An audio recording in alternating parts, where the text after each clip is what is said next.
I'm Dr. Tabitha Samir of Mere Skin Dermatology in New York City. And I get lots of questions about rose water and rose in general, about what it is and what it can do in your skincare and on your skin.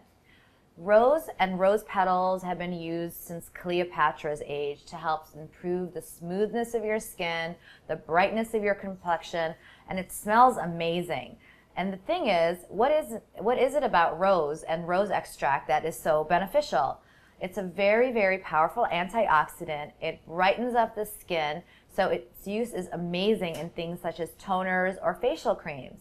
So instead of going out and buying a dozen roses, boiling the petals, and making your own rose water, how can you actually make it without having to do all of that? Well, you can actually buy something called rose powder. It's been available in Middle Eastern stores, in Indian grocery stores. You can buy it on Amazon, and it's really, really inexpensive. For maybe $5 to $10, you can buy an entire box of rose powder, which are basically crushed rose petals.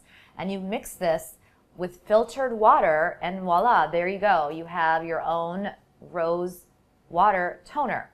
And you can spray this on your face, you can spray it on your body, you can spray it anywhere you want, kind of like an extra toning, extra kind of a lift and brightness to your skin, and it just smells amazing. So this is what I like to kind of recommend for people who want to make their own rose water tonic, and it really helps with your complexion, helps with the way your skin feels and the brightness, and it's really a great antioxidant, as I said. Anyway, I hope you found this tip really useful, and hope you stay tuned for more health and beauty tips from me. I'm Dr. Tabitha Samir of Mere Skin Dermatology.